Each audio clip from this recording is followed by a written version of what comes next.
마음속의 생각들이 다 행동으로 드러나는 것은 아닙니다. 우리 마음속에 입력되어 있는 생각들 가운데 일부분이 행동으로 드러나죠. 따라서 우리 마음속에 입력되지 않은 생각은 아예 행동으로 드러날 수도 없습니다. 우리가 의식적이든 또 무의식적이든 우리가 행동의 모습은 생각에서 나오게 됩니다. 선하고 의로운 그런 생각을 한 번도 지녀본 적 없는 사람이라면 선하고 의로운 삶을 살 수가 없겠죠. 하나님께서는 노아 시대에 타락한 그런 인간 세상을 홍수로 심판하셨습니다. 그때 하나님께서 타락한 인간에 대한 심판의 기준이 무엇이었는지 창세기 6장 5절은 이렇게 말씀하고 있습니다. 여호와께서 사람의 죄악이 세상에 가득함과 그의 마음으로 생각하는 모든 계획이 항상 악할 뿐임을 보시고 이렇게 밝히고 있습니다. 하나님의 심판의 기준은 인간의 행동 이전에 인간 마음의 생각이었습니다. 마음으로 생각하는 계획이 항상 악한 그런 뿐인 사람은 그 삶 자체가 항상 악할 수밖에 없습니다. 그렇지만 우리 신앙인은 어떤 사람인지 쉽게 정의를 내릴 수가 있습니다.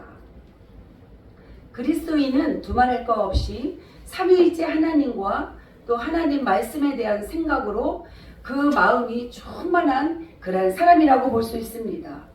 예수님께서 이 땅에 계실 때에 예수님의 승천 이후에 성령님께서 강림하실 것을 예고하시면서 이렇게 우리에게 말씀하셨어요.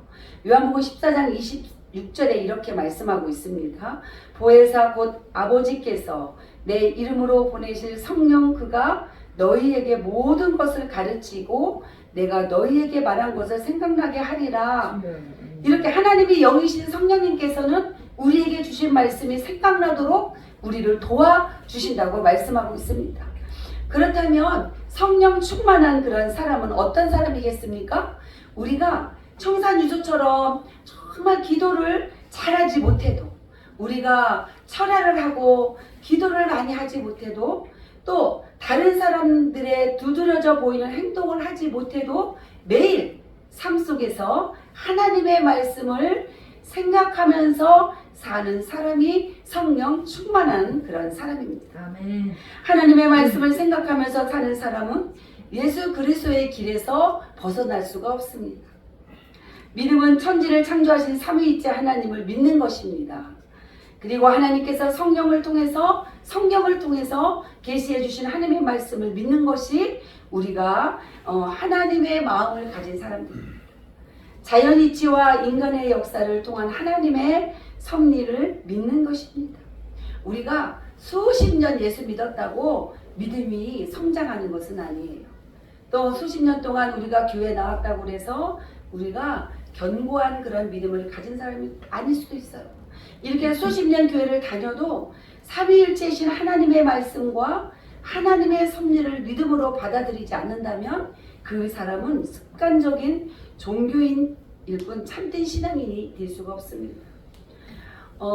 습관적인 종교인으로 살아가는 사람은 얼마나 어리석고 정말 안타까웠고 정말 불쌍한 사람인지 알 수 없습니다. 오늘 말씀 33절은 이렇게 말씀합니다. 그런즉 너희는 먼저 그의 나라와 그의 의를 구하라. 그리하면 이 모든 것을 너에게 더하시리라.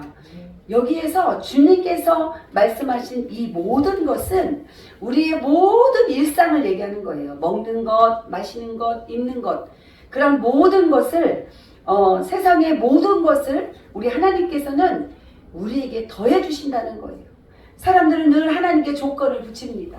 하나님, 내가 원하는 것을 해주시면 내가 하나님을 더 잘 믿고 하나님께 더 충성하고 하나님께 더 순종하겠다는 그런 조건입니다. 그러나 조건을 붙이면 거래이지 믿음이 아닙니다. 하나님께서 우리와 맺기 원하시는 관계는 조건을 붙이는 거래가 아니라 조건 없는 믿음의 관계입니다.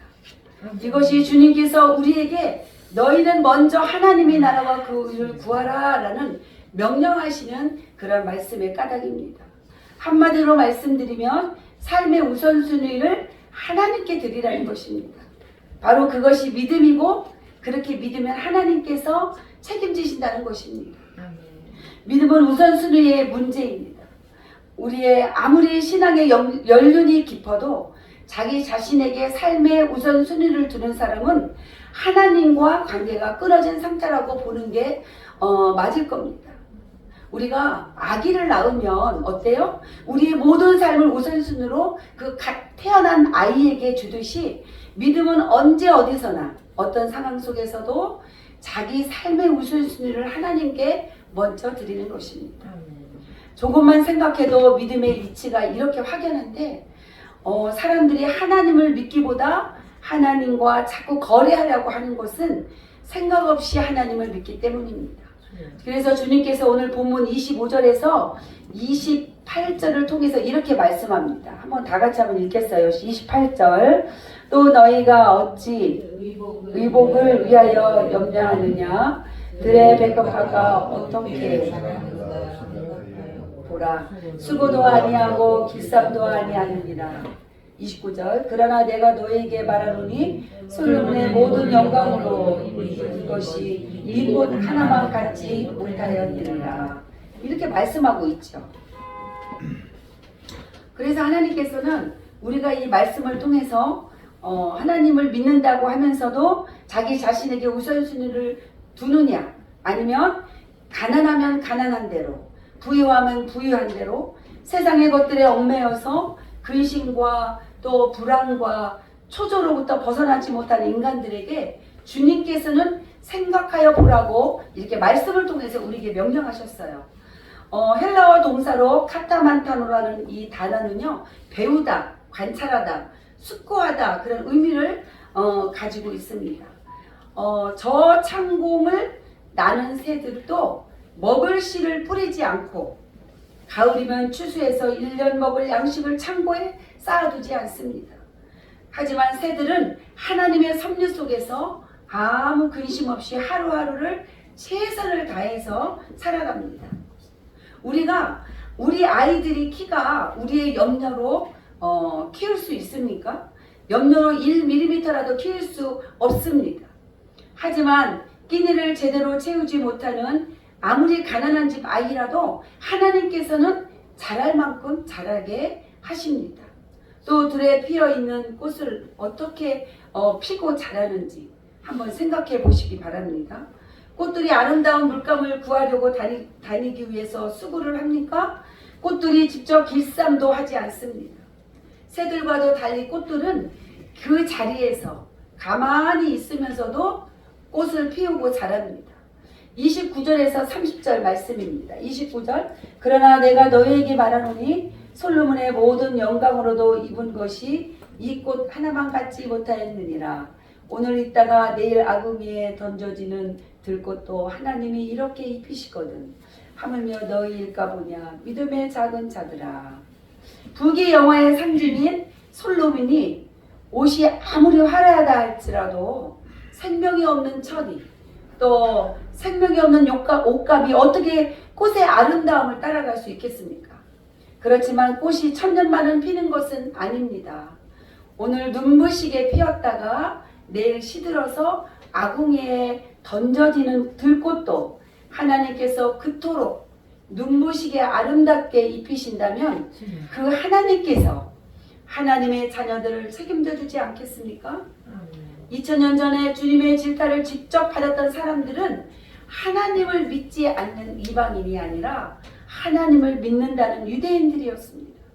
그런데도 왜 그들의 믿음은 예수님의 질타를 받을 수밖에 없을 정도로 작은 믿음이었습니까? 그들은 믿는다고 하면서 자기 주장대로 생각하지 않았기 때문입니다. 생각이 결여된 그들의 믿음은 주님 보시기에 한심한 믿음으로 구별될 수밖에 없었던 것입니다. 그래서 주님께서 한번 생각해 보라고 명령하십니다. 생각해 볼 것을 명령하신 주님의 말씀은 31절에서 33절 말씀입니다. 내게 있어야 할 것을 알지 못하는 하나님이시라면 그 하나님이 과연 천지를 창조하신 전능하신 하나님일 수 없습니다. 우리가 자식을 낳으면 부모가 자식이 필요한 것을 자식보다 더 많이 알고 미리미리 준비해 주시잖아요. 그런데 나를 창조하신 하나님께서 내게 필요한 것을 나보다 더 잘 아시고 공급해 주시는 하나님이신데 전적으로 주님만 의지하고 주님께 신뢰를 받는다면 주님께서는 내 등 뒤에서 내가 필요한 그 이상으로 주님께서 해결해 주신다는 것을 여러분들이 삶에서 경험하며 나아가는 여러분 되기를 바랍니다.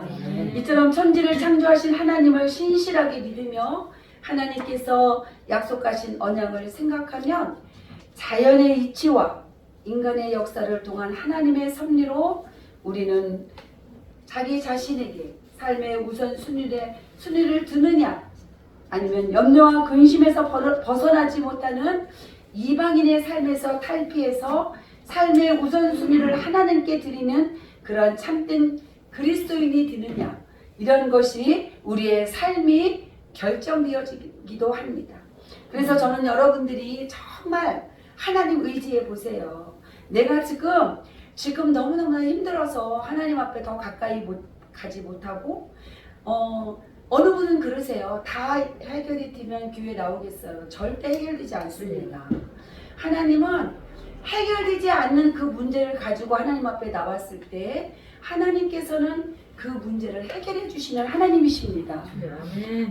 하나님께서 말씀을 통해서 의사가 병난 자들이 의사가 필요하다는 것처럼 우리는 아프고 정말 삶에 어려움이 많이 있는 우리의 모습들을 하나님께서는 더 사랑하시고 그런 사람들이 오기를 더 하나님을 기대하시는 거예요.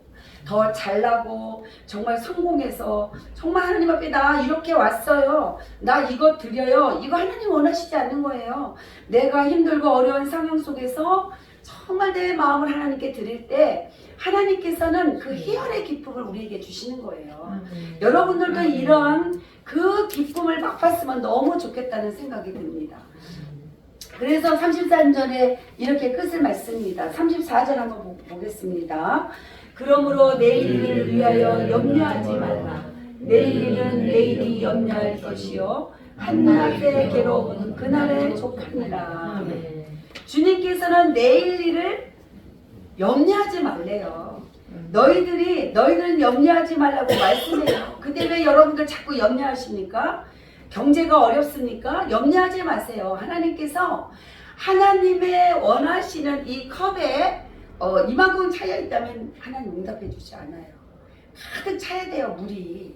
그래야 하나님께서 우리가 자녀들도 어때요? 자녀들이 정말 생활하면서 우리 마음에 차지 않으면 어때요? 못 해줘요. 그 아이들이 우리 부모의 마음이 찰 때까지 우리는 기다려 주시는 거잖아요.